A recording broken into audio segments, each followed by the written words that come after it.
What's up, everybody? We're here. We've got the what do we call this? The JPAR podcast. Going to start this up probably every week. We don't know exactly where we're going with it, but we've had a lot going on this week. Got our JPAR coasters. Thanks, Jordan, Broker Man Jordan. It's Friday. We're having some drinks, but we're going to go over kind of what's happened this week. A lot's going on. I think the first thing we're going to start with is Chase. He's got a big announcement for everybody. What's going on, Chase? So I have a background in accounting, and last week I was offered the CFO position for a local company, McClellan Sound. So I will be starting that Monday, and so it's kind of a big deal, kind of a milestone in my accounting career. So still be involved in real estate though, so we'll see how things go. Yeah. So you're going to be part-time in real estate, right? Full-time on everything. Yeah, for sure. Real estate's always full-time, it seems like. Yeah, definitely. But yeah, what about you, Holly? What's going on? Holly's been in the business for 15 years now. Yeah. So what's new? What's new in your world? Yeah, kicking it up again full time. Just getting out there and helping people sell houses and buy houses and navigate this market. Let's go. Yeah, it's a crazy market for sure. I think working with buyers right now, it's still crazy. And there's a lot of sellers who are still getting top dollar. What are you guys seeing? Yeah, I mean, it's putting in offers, lots of offers, getting rejected on all of them because we are not going high enough. Right. I see a lot of over the top offers coming in and hard to compete, for buyers to do that. For sure. Yeah, definitely. So talking about that, I know I said it's kind of been a crazy week, and we talk about, Chase leaving and these things happen, and Chase actually has his first closing, today? Today, Oh, yep. nice. Yeah, so tell us about that transaction. I know it's kind of been a lot of good experience for you, but as your first transaction, kind of tell us about it. So I have some friends that moved out of town about a year and a half ago, and they been renting their house out, and so they reached out to me right after I got my license and asked if I would sell their house for them. So it was got to get the tenants out. That was a difficult task. And fortunately, we got everything resolved there, and then helping them get it ready because they live, on the other side of the country. So I've been, being a friend and helping them with that part, and so, yeah, and it's just been one thing after the other. The day the contract got signed, a water main break. Oh, that's good. In the basement. Fortunately, there was a showing that day, and somebody had caught it right at the beginning. So. And yeah, so it's just been one thing after another. If this doesn't run me out of wanting to be a realtor, What then, will? nothing will. Yeah, So, nothing will. So closing today, right? Yes, closing today. You excited to get that first check? Yeah, my wife's even more excited. So Oh, I bet, dude. yeah, so Good. Well, And good, you're man. not leaving us, right? oh, I'll still See, be. he's not leaving. know. I, I'm so I mad. will be 5 minutes I'm away. depressed. Okay. Chase is leaving. I'll come to No, lunch every he's day not with you leaving. guys. I'm super depressed. You better come see us. Tacos every day. I'll be really mad. Emerson Bacon's tacos. Okay? Okay. We'll hold you to it. Right, Jordan? Amen. We will.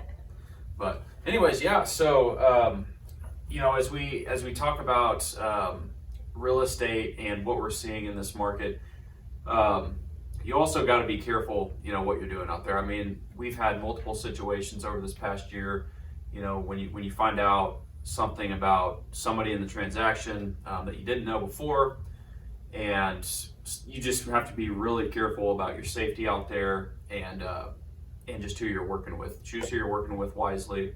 It's not always just trying to get a listing or trying to bring a buyer on something. It's not always about that. Make sure your safety is first. As you guys are kind of working in the market, I mean, have you ever had any instances like this, Holly, where you experienced something like that? Well, I can say right now I have a transaction going on with the buyer buying a house, and something did come up on title commitment. They actually have a lien against them for state income taxes. So that was interesting to see. So you don't always know about details of your clients until Right. you're fully immersed in the transaction, and that's part of realtor life for sure. And just learning how to navigate those challenges. And luckily, this lien is taken care of, and so they had to get a release from the state. But we're moving forward on the transaction. That's the important thing. Is once you find out about information, you just do what you have to take care of it. Oh yeah, for sure. So what? I mean, how did you resolve that? What ended up happening? I got the title commitment from title, and then I just called my buyer and said, "Are you aware of this?" And luckily, she was already aware of it with the lender. They worked on it and had already processed to get that release. So I Gotcha. just stay on top of things. Is Gotcha. my philosophy on real estate. Is I don't wait for somebody else to do their job. Oh yeah, for sure. Definitely got to jump in there. And, Yeah, you never can, yeah. and it bothers you if you don't get it done. Yeah, I mean, you and have a to lot get it of done. realtors are not like that. A Right. lot of realtors Oh, will yeah. sit back and just say, "Oh, I'm just, I didn't know I was supposed to do anything, or there's nothing I can do about it." I always get in there and just have conversations, and it worked out really well. I called the lender. The lender called the seller's agent, and having that conversation, the seller's agent with my buyer's lender Mhm. made them feel much more comfortable because they almost were wanting to jump ship because they Oh, didn't yeah. have confidence in the buyer. So this really helped my keep transaction together. Oh yeah, for sure. So did it close? Not yet. We actually can't order the appraisal until Monday because they also had a foreclosure, and luckily with foreclosures you have to wait 3 years before you can attempt to buy again, and it actually expires today. Oh, gotcha. So yeah, we had to push back closing about 3 weeks, Oh, that's the worst. but at least it's moving forward. Yeah, that's all that matters. Yep. As long as it's moving forward. So what's the craziest transaction you've ever had? Oh my gosh. Let's hear it. I want to hear I've it. had a lot of crazy I wanna hear it. transactions. Oh my goodness. I would say probably one of the craziest that always sticks in my mind is I was helping a buyer buy a house in Riverside in the historical district. And I don't remember what street it was on, but a lot of historical houses around it. It was a older ranch kind of house on a corner, and in the basement had a well was in the basement. Oh, like a drinking well, No. like the pump. No, it was for irrigation. Oh, an irrigation well. Yeah, Gotcha. irrigation well pump, all was down there, and the sewer line went right above it. Well, it's kind of a code violation nowadays. Yeah. But I had to go through that whole transaction, and I saved it, but I had to go through the state geologist and contact them to determine. I had to send pictures. I had to go down to the city and get where the water mains sewer mains go rather, and map all that out and send it up to the geologist, and they had to okay this setup in the basement, or they were going to make us plug the well. Yeah. And my buyers did not want that because in this, I also had a huge koi pond, and this water fed the koi pond. I mean, Oh yeah. legit big kois. Mm-hmm. And so I ended up saving that, but it took a lot of legwork, a lot of initiation on my part to make that happen. And I'd never done anything like that before. Oh, I'm sure. Yeah, that's wild. But Yeah. just taking that initiative, and a lot of other realtors would never have done that. Yeah. So that's my value add, is that I try to do things that other agents could do, but they don't.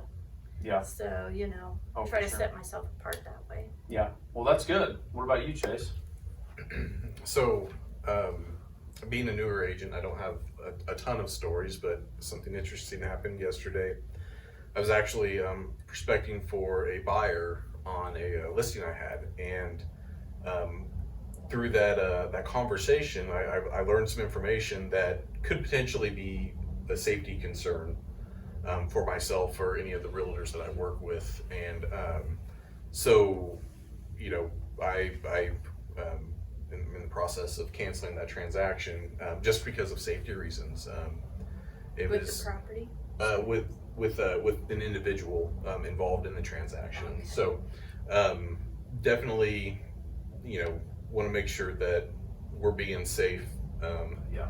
I mean, First and foremost, that's the biggest thing is the safety of myself, the realtors I work with, any realtors from other agencies that are involved in the transaction. Just want to make sure that everybody involved is safe. There's a lot of weird stuff that goes on, and if we can minimize the risk. You don't always know people Yeah. very well. I did have a story that years ago, I worked at another agency, another brokerage, and we help each other out as agents. And this guy needed somebody to take his client on a showing. He couldn't do the showing, so he asked me to, hey, can you meet this guy at this house, 9 a.m.? And I'm like, okay, yeah, I'll do it for you. So I met him out there. He had a friend with him. And it was a little bit creepy. Wait, so the person you were showing the property had a friend with him? Is that Yes, what you're saying? yes. Gotcha. And so it was two men that I showed this property to at 9 a.m. And, it was nice property. And I just, I'm always aware of where I stand Yeah. when I am, with people like that I have never met before.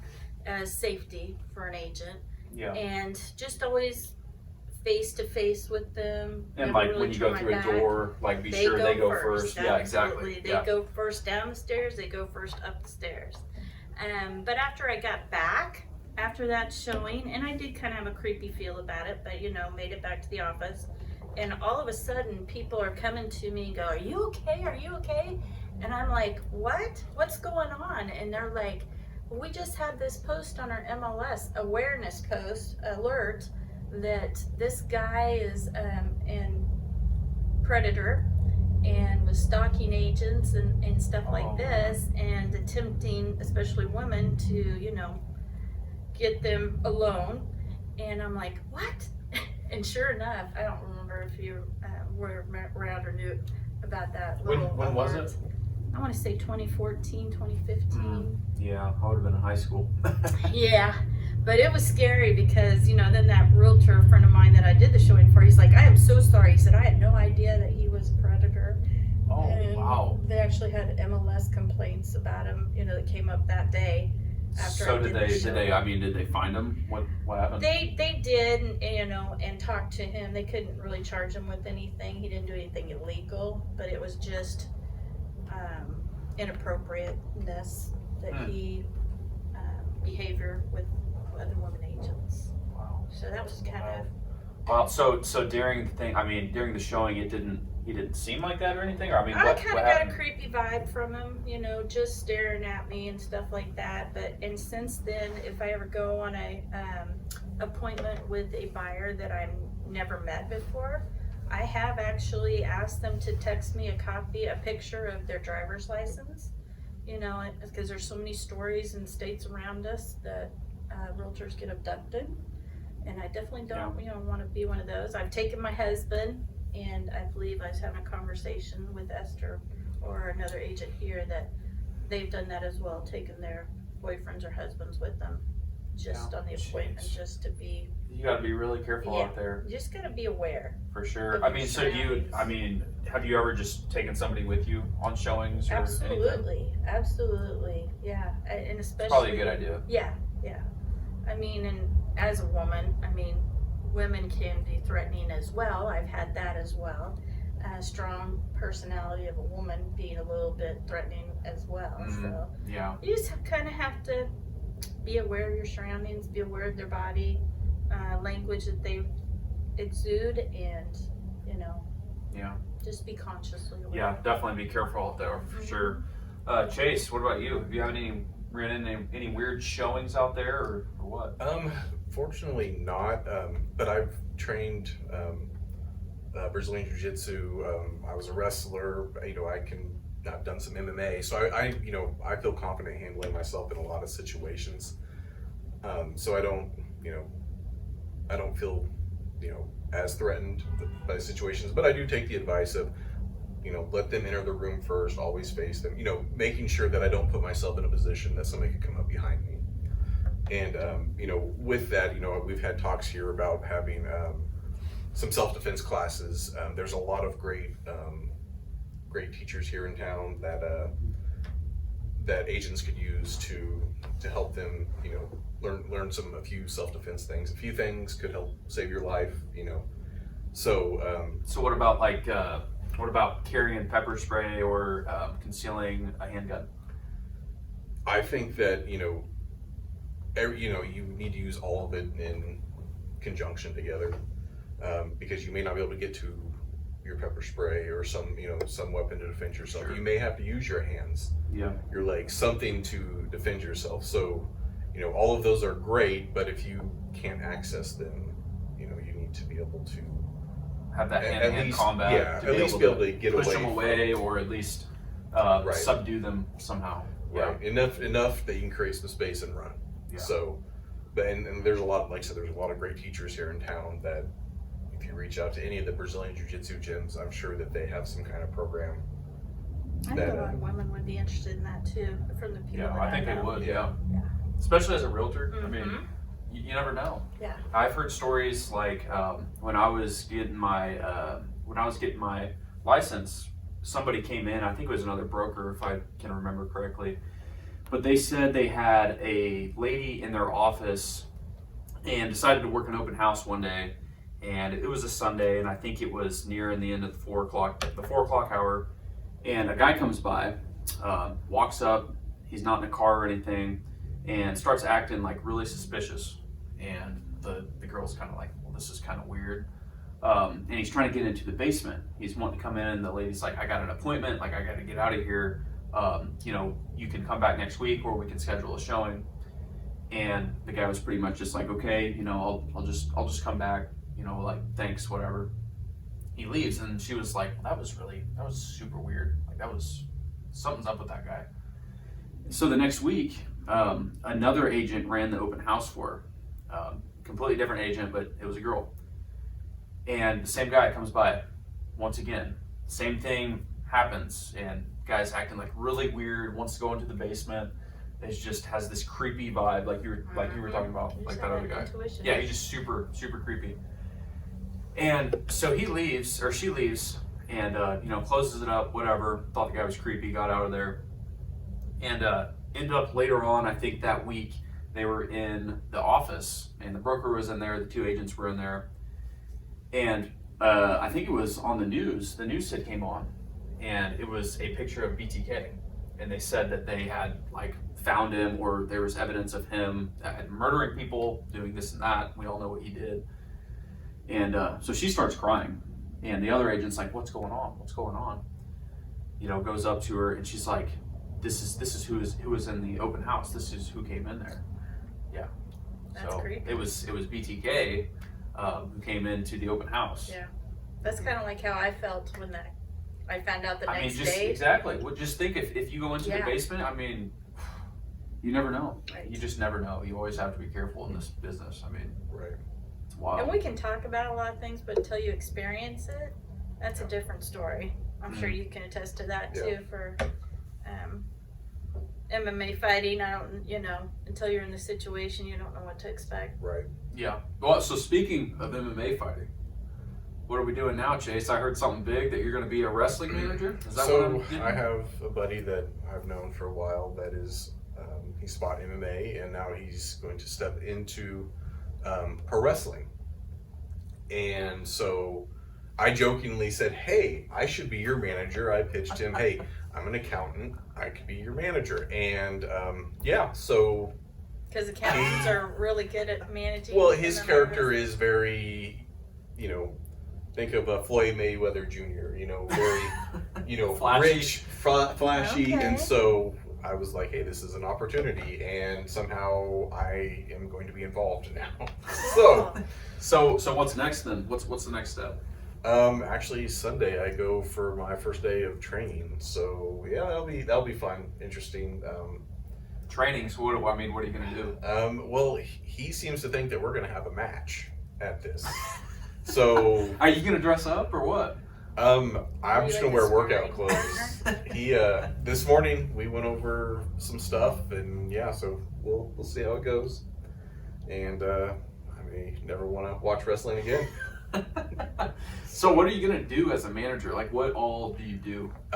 My job is to get the crowd involved. You know, either if he's a good guy, you know, boost him up as the good guy, or if he's a bad guy, just make everybody hate him that much more. So yeah, it'll be a fun experience. I somehow get myself into unique opportunities to do different things. Oh, for And sure. So, I mean, you're a man of just pretty much anything I can think of.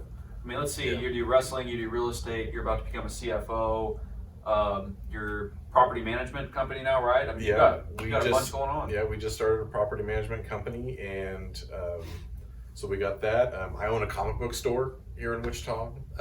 Again, it was one of those unique opportunities I just kind of somehow got myself into, and yeah, I coach little kids wrestling. So You got about 7 things going on all at once. yeah. So if you try to get a hold of me and I don't answer, it's because I got a lot going on. So, I mean, for those people out there who don't really know, maybe they're thinking about getting out of the 9-to-5 job or doing a 9-to-5 job and wanting to do their other businesses. I mean, it might be a lot. It could be stressful. I mean, what do you say to those people? So, you know, I've done the 9-to-5 thing for a long time. You know, part of being getting into real estate was, you know, having the opportunity to do what I want when I want, and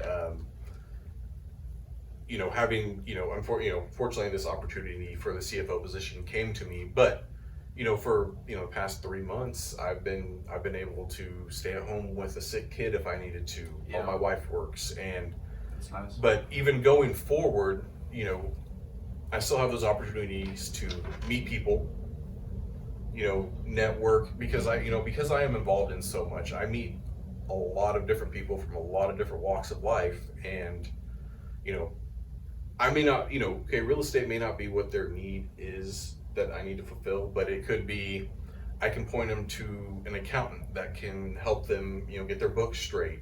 Yeah, for sure. They may have a kid that is having some issues, you know, self-esteem issues. I can get them involved in kids wrestling or Brazilian jiu-jitsu, something to help.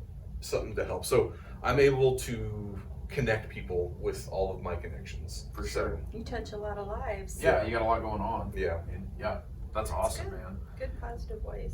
Yeah, for sure. So at the comic book store, I mean, how's that going? I mean, what all do you guys do? So think of the Big Bang Theory, the show. You know, they're always in the comic book store. We sell comic books. We have board games, Dungeons and Dragons. You know, there's a little bit of everything involved, and you know, we don't do video games, but everything board game related, comics, all that stuff is a great opportunity just to connect with other people. Yeah. Now, are your board games all new board games or some old board games? You know, the vintage. So we have it's mostly new games. They're just you know, it's whatever is currently being published. Cards Against Humanity. We do carry Cards Against Really? Humanity. Yeah. So I'm looking but for that. you know, we carry a lot of you know, you think of, a lot of people think board games and think Monopoly, Risk, stuff like that. But you know, Settlers of Catan is a great intro game. Ticket to Ride. These are games that are somewhat familiar with people that are newer into board games. And Yeah. they get into really heavy, deep, complex strategies and Uh-huh. stuff. So, you know, where Monopoly, it's a lot of randomness. You roll a dice and you hope you land on a property that you can buy, that you can exploit later. But it's random. Yeah. And so, but with like Settlers of Catan, there's dice rolling, but the odds of rolling a certain number, you can take the risk of picking a certain location on a map, so that it can benefit you. Yeah. So you can, I mean, they get deeper and deeper into strategy. Above, sometimes there's games that don't even use dice.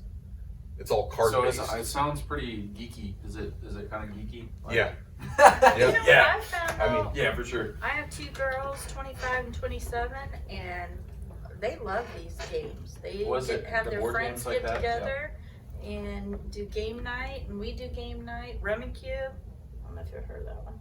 But my kids love that. Yeah. They're calling me, Mom, I'm on my way home. You better get the game out because we're playing right now. And I'm like, okay. You know. Yeah. But that's fun. I mean, so they're not on their phones, not on TV. So Right. I think No, it's that's a good good point. to keep Yeah, that's a their good point. minds. Yeah. Well, and you can start them Challenged. young. My son is 10, and he's big into Pokemon. Well, Pokemon's been around forever. When Pokemon came out when I was my son's age, I was about 10, and I remember playing on my Game Boy, and then the card game came out, and the card game is still huge. Sometimes it's been hard to find, but it's still a big game. It's great for kids to learn to read, to do math, to critically think. So there's lots of different opportunities for children, comic books, being able to read. Yeah. Um, Imagination too. Just yeah, it plugging into their imagination. Yeah, Right. instead of sometimes just sitting down and playing Xbox or Right. you know whatever. yeah, So it's a good switch up for sure. right. And so you know, for even adults going and like we have a Dungeons and Dragons night, and it's an opportunity for people to get out and meet people that have similar interests. Mhm. So it's one of those things that it is kind of a community service type Oh of yeah, thing. it is. I've met some of my I best think that's- friends. That could help with Plenty. real estate Yeah, too. yeah. You can Yeah. meet new people. Yeah, I mean, like I said, it's all about networking, and I mean, I've gotten clients from there, and you know, they know Oh, I that I'm bet, a realtor yeah. now, and so they come to me when they got questions. They want to buy a house, they want to sell their house. So, I mean, it's one of those things. There's opportunity everywhere in all aspects of your life, It even is. if you're not looking for it. Yeah, So- true. So that leads me into my next question. Holly, you being 15 years in real estate, Chase being fairly new, of what, 5 months or Yeah, I've had my license for about 5 months. 5 months? I mean, for any new agents out there, I mean, what would you tell them? Like, what's the most important thing you got to do? How you should do it? What would you tell them? I would say start now, definitely confidence, know your stuff, know your documents, know all the contracts, buyer agency agreements, so that you, like I studied them in and out, wrote them over and over. So when I'm presenting to a client, I have done buyer agency usually at showings. I can do a walkthrough buyer agency agreement, and then by the end of the showing, have you sign here. And just so for the verbally people do it. who don't know what that is, what's a buyer's agency? A buyer agency is when you are showing someone a house that you've never met before, or you've maybe shown them houses, but they haven't chosen a realtor. Yeah. And I will typically, in this market, I'll just be straight with them and say, you know, this is a highly competitive market, and time is valuable, yours and mine. And, you know, if I feel we have a connection going, I just want to let you know a buyer agency agreement is appropriate at this time. Yeah. And it's just an agreement between us to work together. So I can get you into any house, whether it's for sale by owner, or it's on the market, or even in an area where you are interested in buying a house. Mhm. You know, let me know, and I can do some exploring to see if those homeowners are open to selling. Yeah. My brother-in-law actually had a realtor contact him, knock on the door, say, hey, I have a buyer that is interested in your house. And that's how, he wasn't even looking to sell. Oh wow. But it Wow. just happened, and they brought a really great offer to him. Oh wow. And he ended up selling and helped him find a new house. So I definitely say learn all your documents, feel confident with those. That's what I was thinking. So that probably takes a lot of confidence to be able to do that. I mean, you get shut down a lot when. Sometimes, you know, they'll say, oh, you know, we're still waiting, we're kind of deciding. And if they do that, you know, I'm pretty open to it. Depends on the relationship feel that I get from them. But Do you ever try to like object back to that objection? sometimes I'll say, you know, I can certainly understand your position there in this market. And I did that with my last buyer I just had. And I said, you know, that's fine, and I'll let it go after that showing. And then as soon as, you know, we're about to leave, get in our cars, I will just mention, well, hey, you know, the next time you want to go see a house, are you okay if I send you that buyer agency agreement, you know, before we go do that? Yeah. Electronically. And they're like, yeah, okay, that's Normally they're fine with it. yeah. And, you know, they'll call me and say, hey, I want to go see this house. I'm like, all right, let me shoot this buyer agency over to you to electronics, because I've already been through it. So they already know what that agreement entails, hiring me as their agent and, you know, allowing me to be the one to let them in a house, walk them through the whole home buying process and Yeah. get them to their goal of That keeps you promotion. protected. I mean, if you're working your butt off and then they go to Absolutely. somebody else, you know, 2 Yeah. months down the road, Yeah. it's not fair to you. Well, and I've had, you know, people call the office, call me, or say, you know, I want to go see this house in College Hill right now, and I've never met them. Mm-hmm. And a lot of agents would say, well, I need you, you know, to come in the office and meet with me and sit down. We'll go through this, go through that. And I do, you know, understand that that is sometimes the way you should approach it. Yeah. But if I hadn't have gone to that appointment, they were actually, it was a Friday, they were going out of town. And I said, you know, well, you know, I hate to, you know, kind of do it on the fly here. In my head, I was thinking. But I said, okay, I'll go ahead and meet you because it was only a few blocks away, College Hill. And I'm like, all right, I'll meet you over there. But when I got to the house and I'm showing him and his wife and kids, he's like, you are like the 5th real estate agent that I talked to today to try to get me to come, you know, meet me at this house to Oh show my me gosh. the house. And nobody wanted to show, you know, come right now. They wanted me to wait till Saturday or Sunday or Monday. And I'm like, we're going out of town. Nobody would come.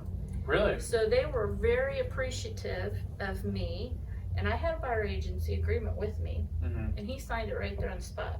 And he's for ended you. up being a CEO of a commercial real estate agent here. Oh, really? Agency Oh, here wow. in Wichita. Oh, good Yeah, for you then. yeah, commercial good. realtor, real estate agent, and so that was a surprisingly great situation that happened. Because I Yeah. got back to the office and they're like, "Yeah, he called in like 3 times, but none of us, you know, we're gonna just go on the fly." And I'm like, "Oh, you know, I Right. felt confident So enough."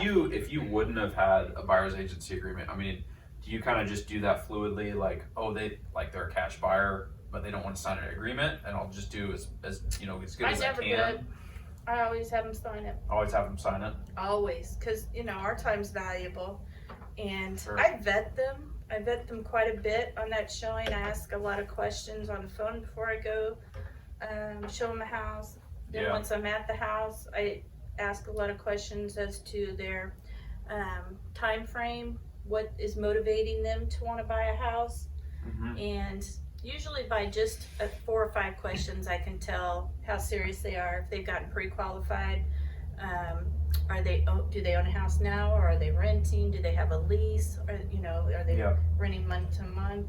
Just kind of those kind of questions that will tell Sure. me enough without asking directly Yeah. Yeah.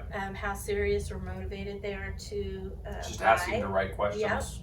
And if they've not been pre-qualified, you know, then I won't ask for a buyer agency. I'm going to only ask for a buyer agency if they are motivated, ready, and have talked to a lender. Yeah. If they haven't talked to a lender, then I send them to a lender. Uh-huh. And I'll have a lender contact them within 24 hours.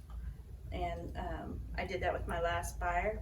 Got her pre-qualified within 24 hours, and we were looking at houses the next day. Awesome. So, yeah. So confidence, you think is like number one to be an agent? Absolutely. Absolutely. Confidence in Confidence, yourself. everybody. Yeah, confidence in yourself, but you can handle any situation that arises. Or, That's true. That's a good point. yeah, and you don't have to know everything, but if you have people around you, your broker, other agents in your office. Well, and I feel like those clients, they can feel that confidence. Absolutely, especially for newer agents. I've been new, and you know, every time I go And out, it can on be an hard to be appointment- confident when you're new. Mhm. Yeah. Well, and every person that I go that I've never met, I'm new to them, so Yeah. they don't know that I've been in business for 15 years. True. Yeah. So for newer agents, I'd just say the more confidence you have in yourself, that you know the real estate business more than that person, and you'll have those people that you show houses to that will think they know real estate more than you. Yeah. Let them think that. I've done that, and then just, you know, back it up with your experience or, you know, confidence that you have. So That's a good that's what I point. would Yeah. recommend. That's awesome. Chase, what do you think? So, one of the things that I've found is the confidence thing. Cold calling. I'm naturally not a person to, go after something more than once. You know, if they say no, okay, move on. But, you know, being confident in what you're doing, what you're talking about, because you are selling yourself. Yes, you want to sell their house, but you're selling, you know, your knowledge, your drive, your passion, and being able to convey that over the phone is difficult. It's easier in person, but even then, they, as you said, they don't know you. Yeah. You know, how do you? And you showed a lot of confidence being a new agent, I think, because like you just said, you're kind of more of the introvert type. You don't like to do that kind of stuff, but I mean, yeah, you did it. You still made those calls, you know, 4-5 times a week. Yeah. I know that takes a lot. I mean, what's kind of your take there as far as people who don't want to do that in the business? I mean, I remember, you know, my first week of being here, and you had said something about, well, you're not gonna make any money just sitting there. Yeah. And so that's when I started making phone calls and stepping outside of my comfort zone. Role playing was extremely helpful in being confident in what I'm saying. That way, if I'm gonna make a mistake, I want to make it when I'm, you know, role playing, so that when I, you know, actually do it live, that, you know, I'm we saying did the right things. a lot of role playing for sure, and it helps. Yeah. It does It helps a help. lot. Yeah. And actually, we did the phone thing. the other Yes, day. did you? Yeah. Cool. Yeah. Called each other on the phone. Yeah, it And helps. it makes it different Yeah. because you're not looking at each other. Yes. Yeah. That's what we found as well. Yeah.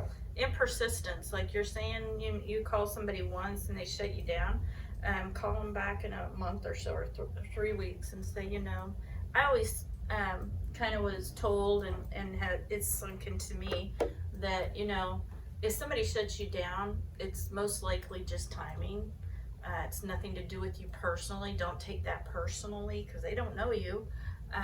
So it's more or less, in my opinion, timing. You know, something's Right. going on, their kids are screaming, the dog's, you know, doing something or whatever, and just bad timing. So I want to get another opinion on this.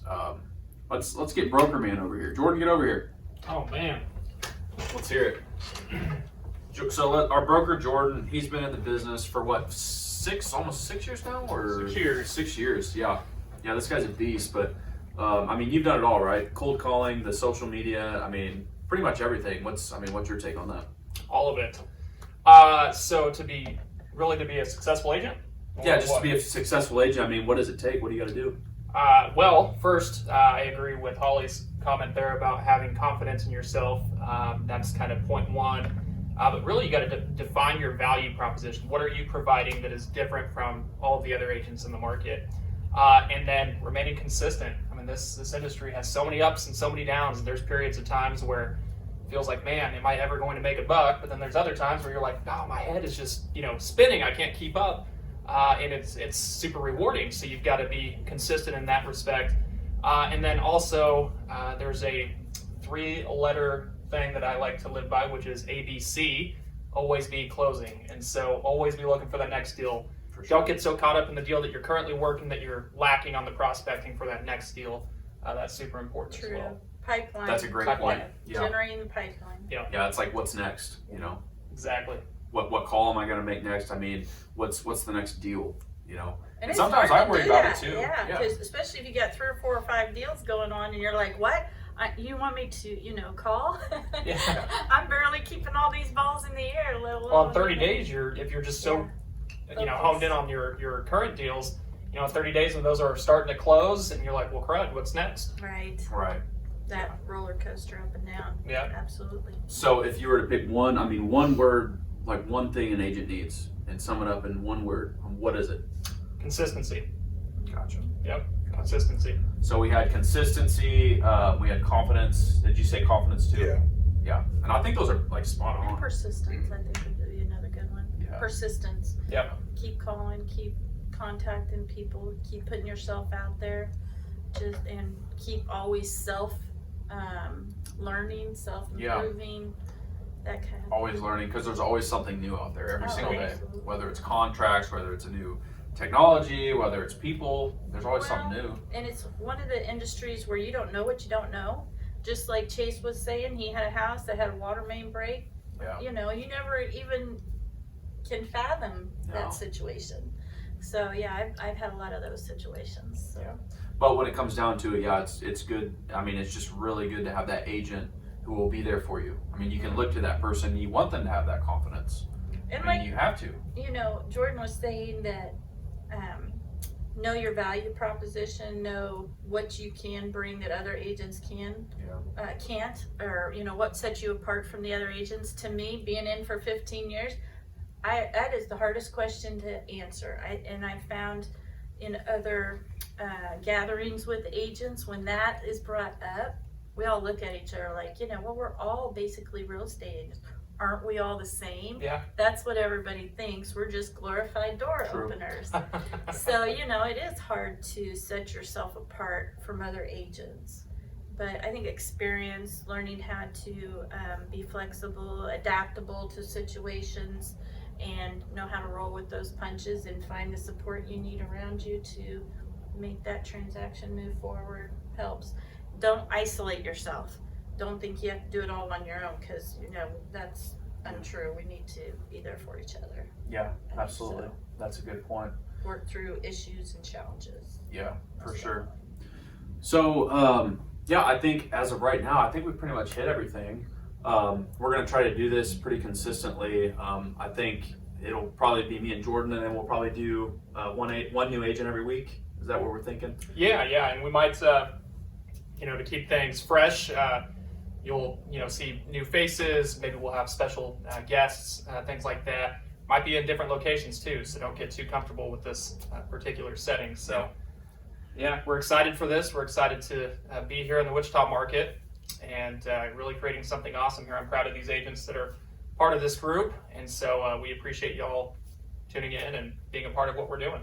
Absolutely. Yeah, thanks for sitting in, guys. Thank you. You guys were great. Chase, good luck Thank in your you. next endeavor. I know this is your last week here. We're going to miss you, dude. But you're going to kill it. He's not leaving, I'll still be around. No, you're leaving. You're starting a new job full time, but you'll still be around. Hopefully, we'll see you. He'll still be an He, agent. he says Yes. that, but we'll see. I guess we'll see. Lunch every day. Every day. Alrighty, we're holding you to it. So yeah, thanks guys. If you guys see the video and you watch it and you like it, be sure to share it. Go like our page, our JPAR page, or our individual agent pages. And we'd like to hear from you if you have questions, whether you're a new agent or whether you're an agent who's looking for a new brokerage or whatever it is. Feel comfortable just to hit us up, call us, text us, whatever it is, with any questions. We'd love to hear from you. And we're out until next time.